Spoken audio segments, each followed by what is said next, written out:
Hey guys, it's Wednesday, March 8th, 2023. Today is the beginning of a new block for Navy SEALs. I finished off the last block, holding 6 reps a minute for 8 minutes, finishing off with 7 at the end for a total of 110 reps. Not my best, but it was a solid training block, so I'm happy with it. Not everything's going to be judged by PRs, how many reps I get, or even how often I hold a specific number. All of those are benchmarks, measurements within the block, within my fitness view, but they're not the end-all or be-all of my training approach, and that's quality sessions, quality reps. The fact that I'm doing this every single day. This is also day 26 of the Easy Strength program, which is a 40-day program. I'm not taking a day off from that either yet, although I might still. We'll see how things go. And then I'll decide what I want to do after the 40 days. If I want to do another block with different exercises maybe, or something totally different. We'll see. So I'm starting off this new block with 7 reps for the first minute, and then holding 5s all the way through until the last minute, and I'll get whatever I can. I stayed away from 7s last training block, with the exception of that last minute, mainly because I wanted to work on just that cruising time of 6 reps a minute, and my fallback number of 5s. And I had a good block with that. There's a lot of benefits to doing the 7s though. They're tough. I've redlined soon, and recently it's been too soon, so they just haven't been practical for me. But they do teach me how to move at a faster pace, how to manage my breath, how to return to a lower number when my heart rate's up, when I'm breathing heavier. And it makes 6s and 5s feel that much more easier when I do it. So what I'm going to do is 7 reps for the first minute. My next session, I stick with 7 reps for the first minute, but I start adding 6s in as I move along. For this training block, it will never be more than 7 reps for the first minute, except for the very end. I'll just keep adding 6s. Now when I do a new training block, I might try the same thing, depending on how this goes, with an additional minute of 7s. So it will be 2 minutes of 7, constant throughout. We'll see how this works out. Let's get a sip of water. Hit the go button.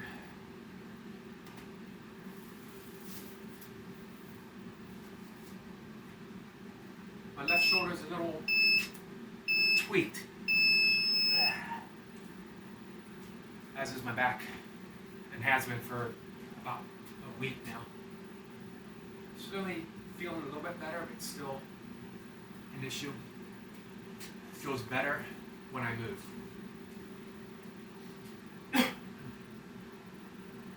So I'm going to push that last minute, hopefully get another 7 reps at the end.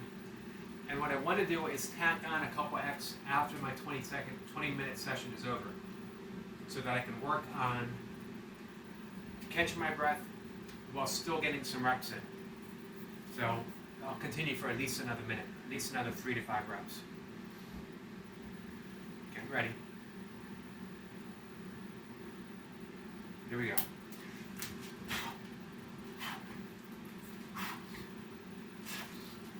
1.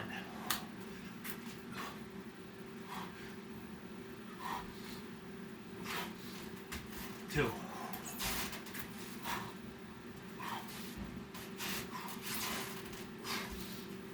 3.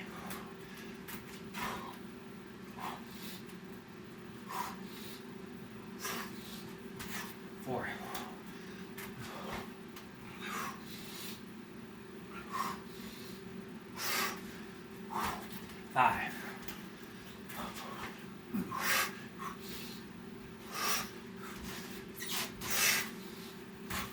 6,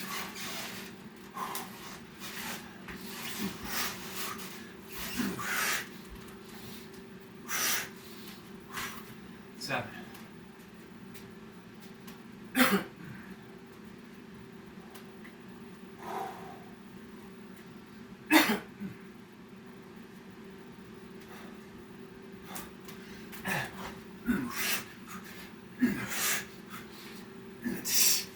1.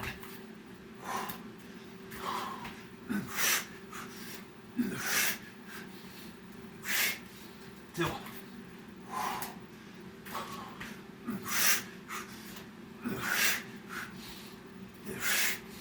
3.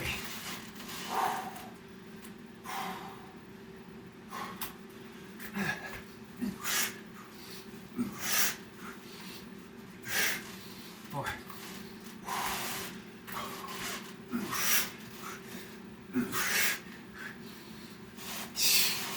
5.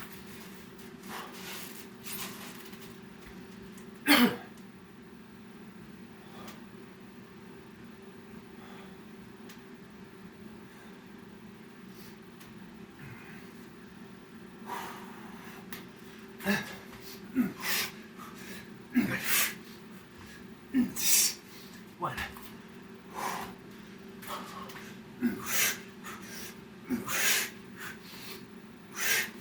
2.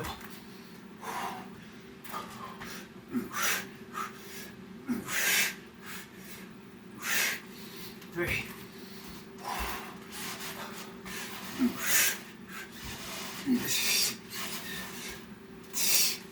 4.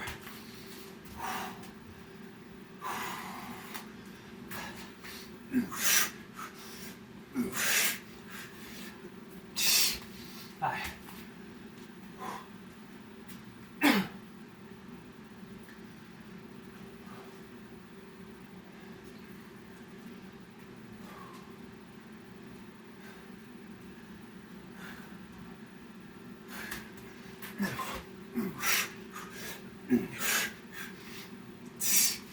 1.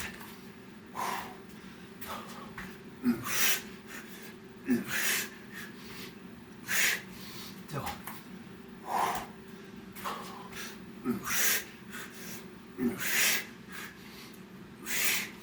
3.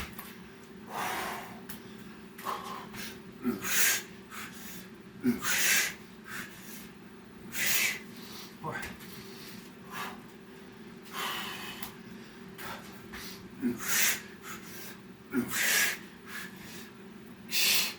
5.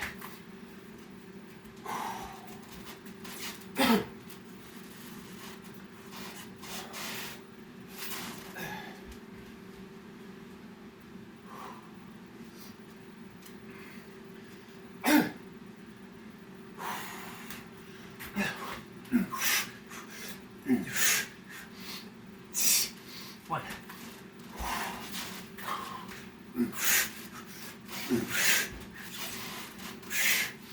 2.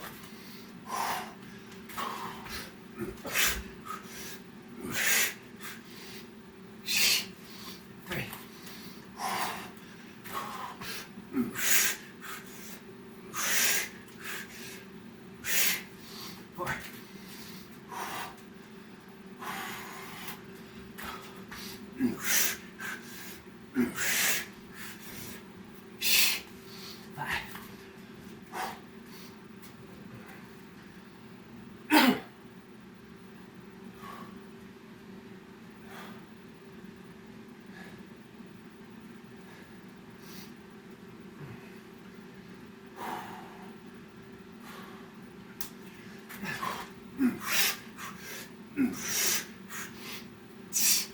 4. 5.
4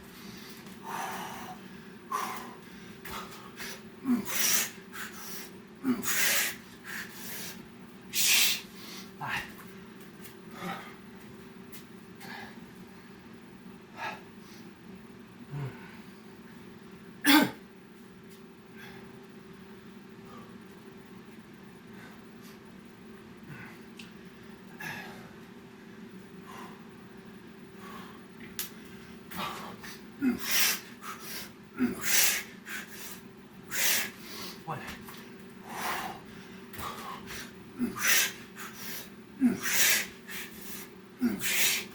Two.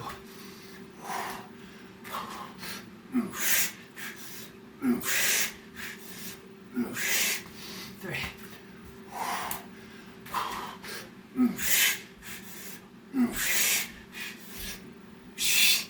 Four.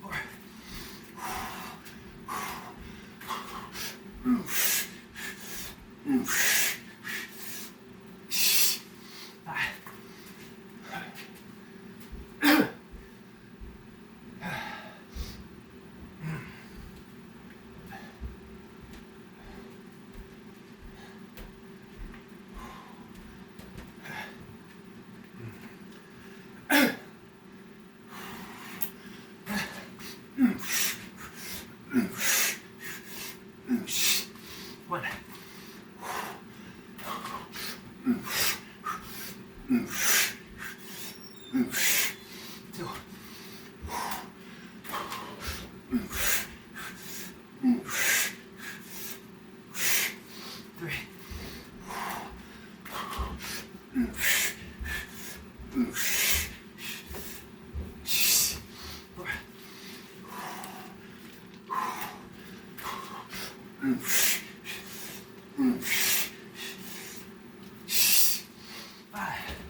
One.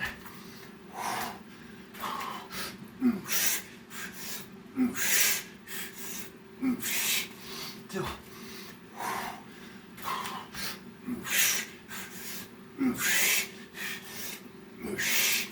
Three.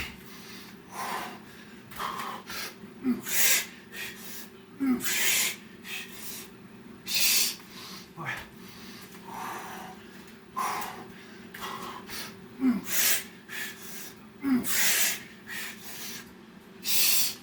Five.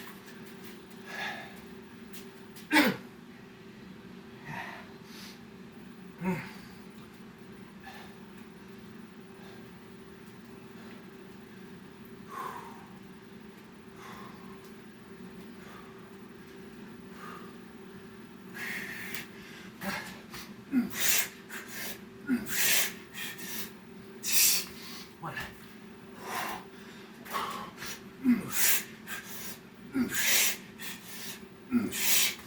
Two.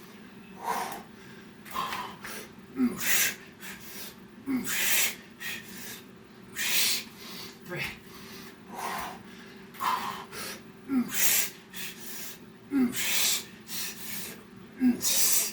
Four.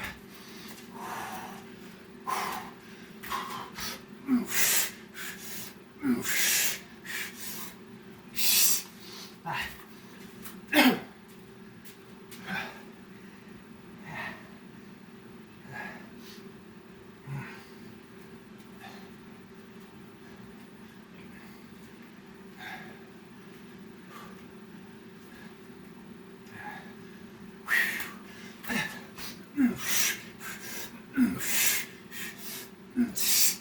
One.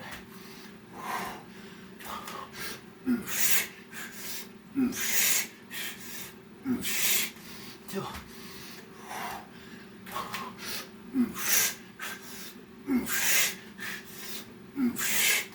Three.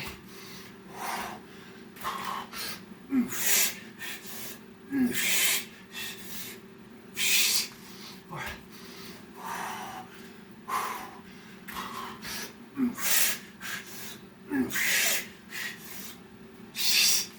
Five.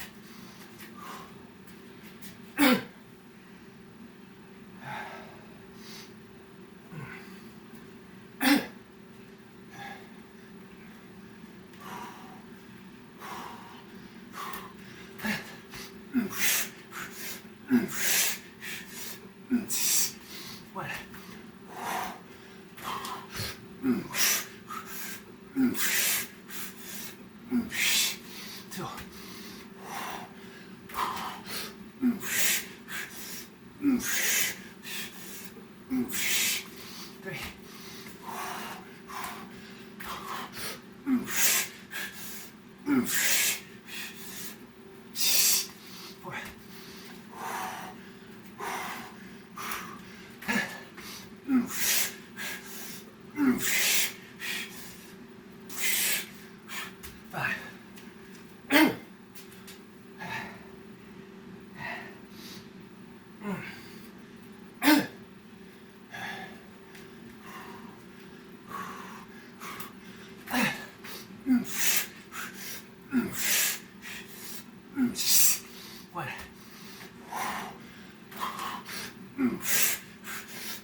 115 reps.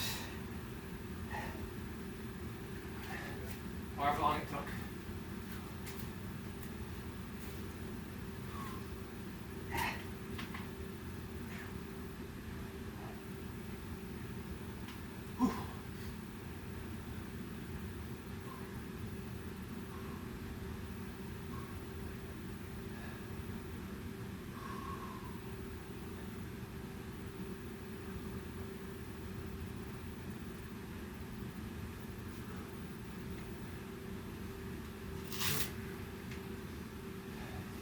Not bad. My thighs felt springy and explosive, the way I wanted them to feel. 7 got me breathing hard, of course, but I was able to recover. 6 will be fun.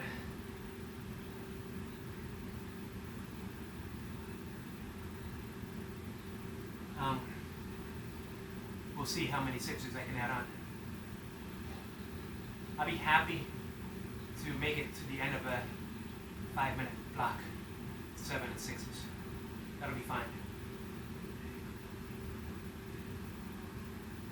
That will give me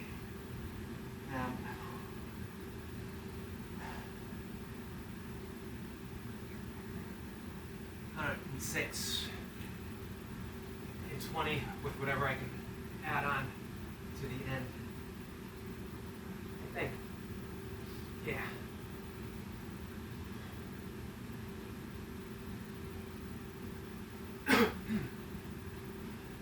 For the most part right now, although yes, I do want to increase my PR, and it may seem like I have some focus on it, I really want to shift that to the back burner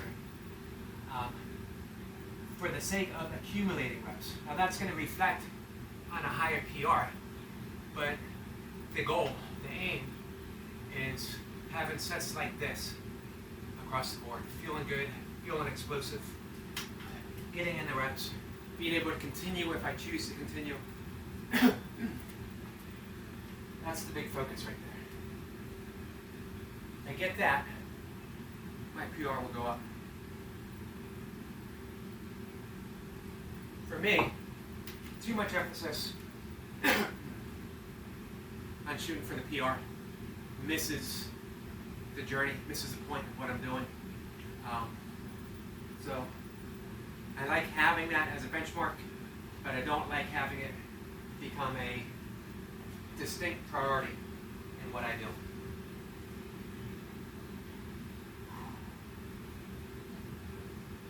Now, I haven't said that.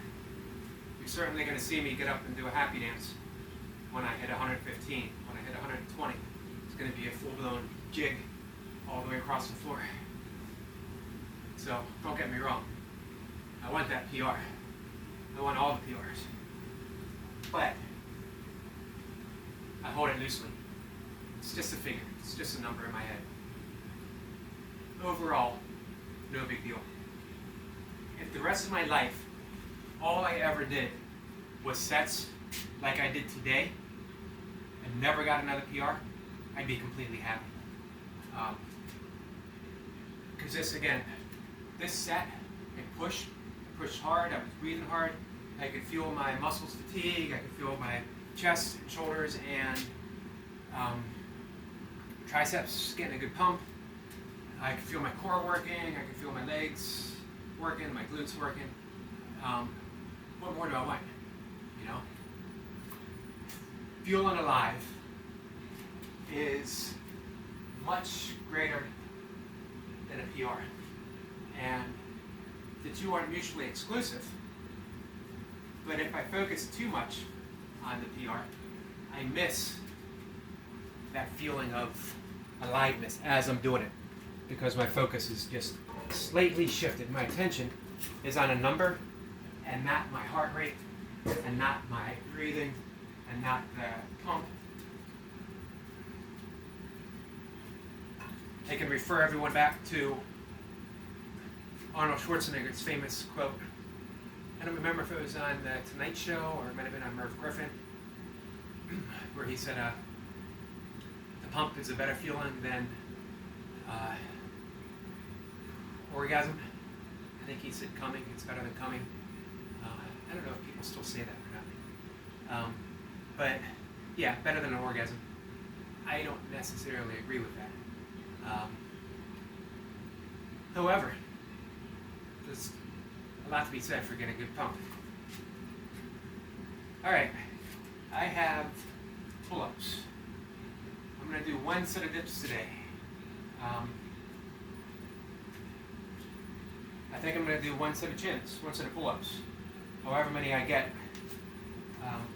for my first set, and then slightly pause, finish it off until I get to 10 reps. I will do my dips with some weight.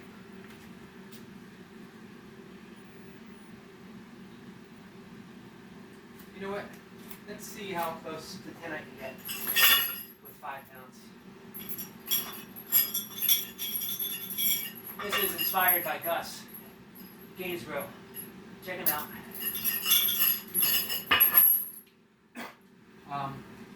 And watching a video of him this morning knocking out, it was 12, 13, maybe 14 reps with 45 pounds on his road to getting 50 total. Pretty crazy.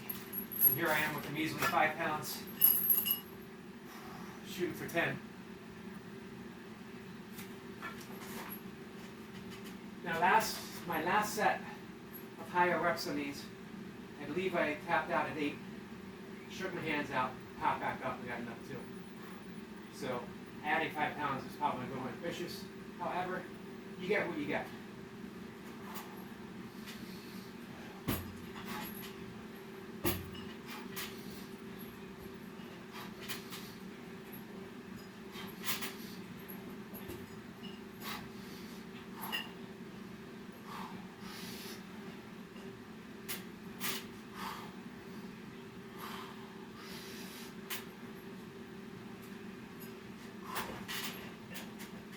Seven reps. You know, might have gotten an extra. My hamstring cramped up. I got my legs spread up behind me.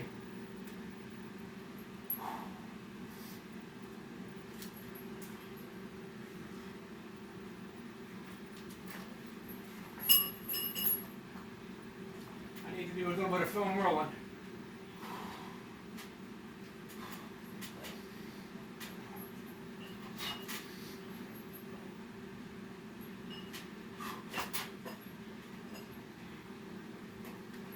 One more rep. 7, 2, and 1.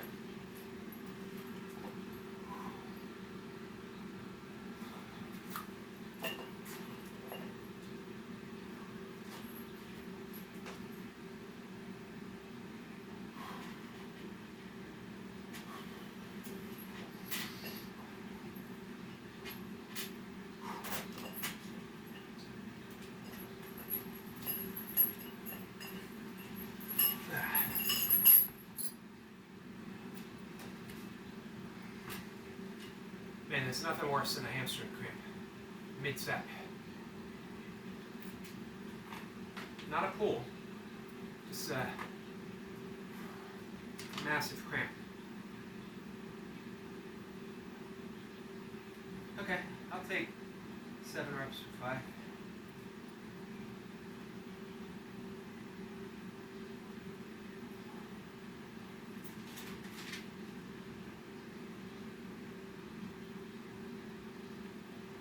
My dips. Let's see.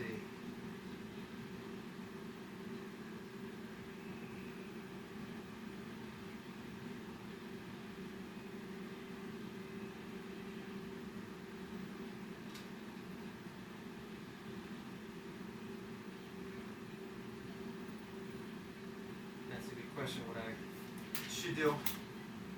I believe I've done 10 reps with 10 pounds. I'm going to do the same thing as I did with my pull-ups. The goal is 10 reps. However, if I get 6, if I get 7, shake my hands out, go right back to it.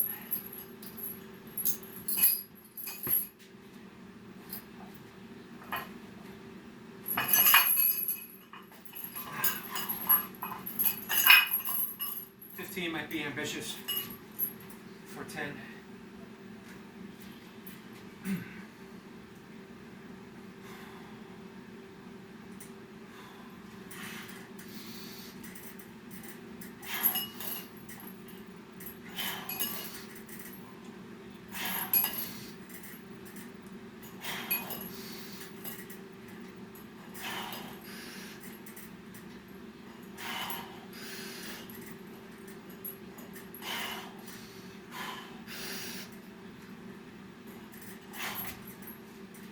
Reps.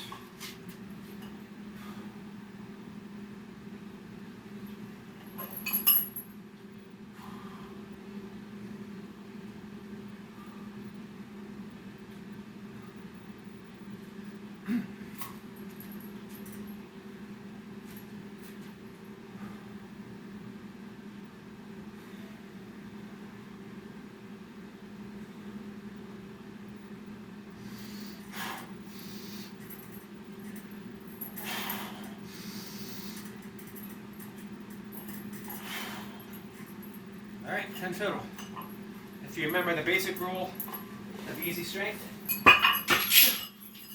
outlined by Coach Stan John, and it is no more than 10 reps per exercise each session.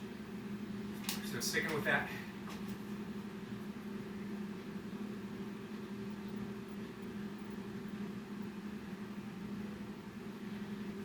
It's still not too bad.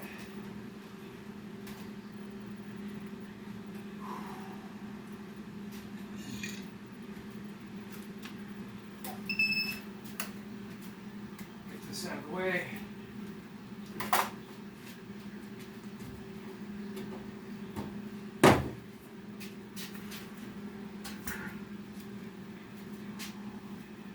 Goblet squats coming up.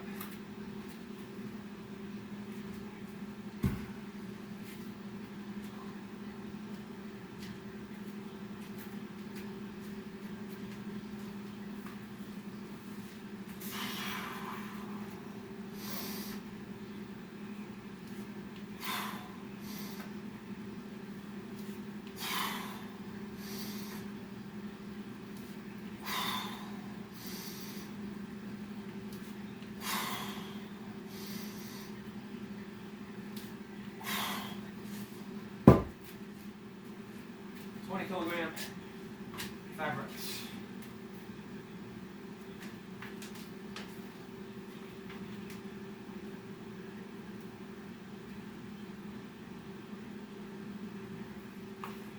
Get some rest. It's going to be light one-arm swings, maybe just 12 kilogram.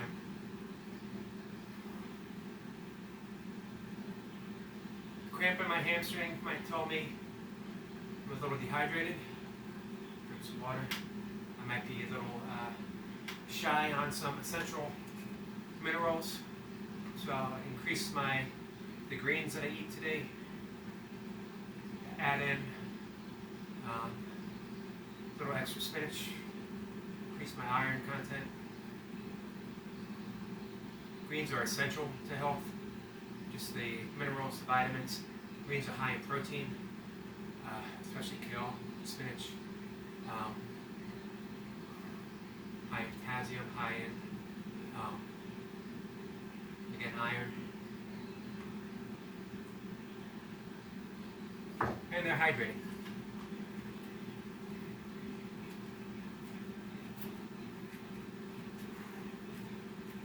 That's set.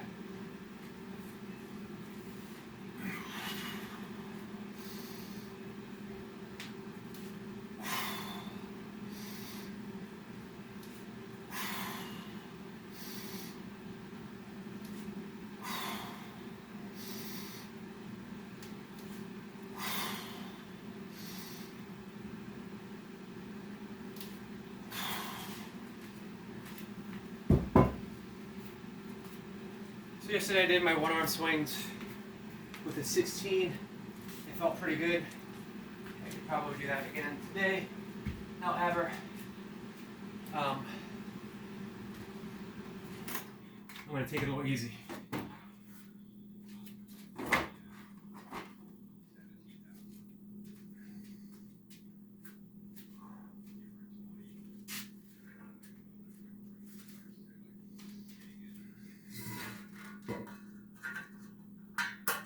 Fix my dip bar.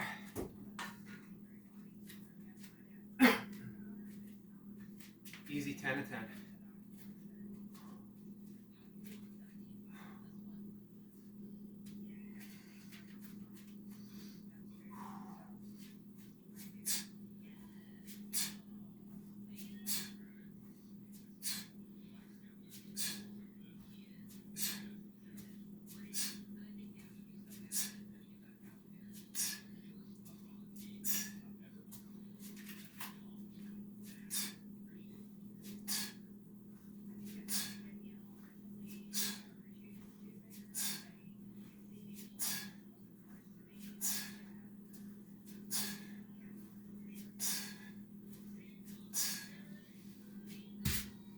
Done.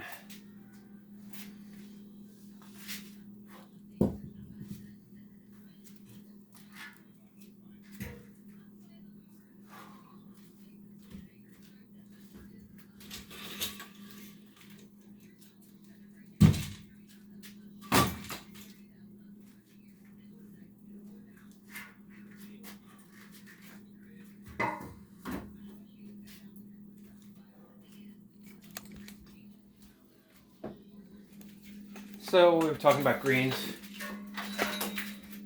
I don't often talk about diet. A little bit, sometimes. Probably too much when I mention plant-based. Might turn some people off. I try not to be preachy about it. However, how we eat should be a reflection of our values as much as about our overall health and fitness. Are we eating in a way that is sustainable for our children, for our grandchildren? Would they be able to eat the same way as we do, as what we enjoy? And chances are it's not going to happen. Research shows that we are quickly becoming overpopulated, that our consumption of overconsumption of meat products, our overconsumption of processed foods are leaving us in a harmful, polluted environment, polluted world. People talk about the massive amounts of soy that's grown and other grains, and say, well, that's part of the problem. But what we don't realize is that the massive amount of soy that's grown is actually fed to cattle. So we have enough grains, enough soy produced in 1 or 2 states here in the United States that we could probably feed every single starving child in the world, every single starving person in the world. As Buckminster Fuller said, this was 40 years ago maybe, that we have the genius, the ingenuity, the capability to feed every person in the world, and yet we use it for the privilege of sheer privilege, just for the privilege. I don't want to say the privilege of eating meat. I don't want to put any amount of discouragement of, point fingers or blame or whatever, because we're all in this together. I am more than happy to not consume animal products for my own sake, for the sake of future generations, largely for the sake of animals. And if that offsets you having some bacon, a steak, whatever, because it's easier for me, I'm more than happy to make what some might feel a sacrifice. It is no way a sacrifice on my part whatsoever. Years ago, decades ago, I knew I wanted to remove myself from that cycle of cruelty. I didn't know how. I was an avowed meat eater. I ate very few vegetables back in the day. I didn't enjoy them. I slowly started adding some in. I slowly started decreasing the meat that I ate, replacing it with fish and some other things. And of course, as you find out that the ocean is being overfished, overpolluted, and fish are sentient creatures that suffer and feel pain, and that in some ways even worse, because when we mammals are in pain, we can generally project and deal with it. Our suffering because of our intellect, we can find ways of coping and dealing with suffering. When a fish suffers, its entire world is suffering. That's all they know. There's no projecting to a time when there was no suffering. That's it. Finding that out was enough for me. I was done. Years of slowly turning into a vegetarian, and in a day, I became a vegan. It took me probably 10 plus years to become a vegetarian. It took me 1 day to become a vegan. However, I'm sorry, because I really don't want to keep hitting this point over and over again, because I don't want to talk about plant-based or being a vegan. I just want to talk about what we do, how we eat, how we work out, how we carry ourselves, how we conduct ourselves in our daily affairs should reflect our values. If we consider ourselves a compassionate person, do we live a compassionate lifestyle? if we consider ourselves to be friendly, are we friendly to not just our friends and our neighbors, but to people who cut us off in traffic? Are we friendly to someone who might overstep the boundaries in line in the supermarket or whatever reason? We don't have to, tip our hat and wish them a nice day, but can we smile and know we've all been there? We've all had bad days. We've all been a dick at one time or another. And I spent a large portion of my life. I don't like to think that I was really a dick, but I definitely had some dick moments, and I excused myself for it. I was having a bad day. You don't know what's going on in my life. You don't know what I had to deal with. You don't know that day of my divorce, I almost got in a fist fight outside of a parking lot. Years of meditation. At that point, probably 15 plus years of meditation, maybe close to 20. I was already plant-based. I was already vegan. I was practicing not just meditation, but mindfulness, mindful walking, breath work, yoga. I went to hear renowned Buddhist teachers talk. I practice compassion. I consider myself to have a peaceful state of mind. An hour after my divorce, leaving the courthouse, going to get a cup of coffee outside of a bookstore. I have a brief confrontation with a guy, and I was in his face, and I was literally ready to destroy him. Just a bad day, but I was being a dick. I was having a bad day, and I took it out on someone else who had no business being on the receiving end of that. And I've had other moments like that. Moments when I was drinking, when my emotions got the better of me. Moments of sometimes just being indifferent. However, through the years, as my meditation deepens, as my desire, my wish, not to be a better person, we're always going to have our ups and downs. But again, to live my values, maybe a month or so ago, I talked about the yamas and niyamas of yoga, the ethics of how we live, how we step through the world. And to honor those commitments, to really know deeply, empathetically, compassionately, that you have bad days, I have bad days, we're all seriously, intimately in this together. Favorite word of Derek Osiris and mine as well, intertwined. Or as Thich Nhat Hanh would say, interdependent upon each other. Knowing that, how can you not offer the best to somebody, offer compassion towards somebody, offer compassion? Doesn't mean you have to like them, doesn't mean that you have to even tolerate them, but it means that you can wish them the best and know that somehow, for reason of their very existence, they are involved in the same living expression as you are, as I am, as we are together. So that's it. For what it's worth, I don't know why that came up, all because I had a cramp. You can blame it on my cramp and my pull-ups. Had I not cramped up, had I gotten 10 reps, I'd have been talking about something completely different today. But it went from a cramp in my hamstring to eating more greens to living a compassionate lifestyle. Who knows how this stuff happens, guys, but it does. All right, thanks for watching, and I will see you all later. Bye.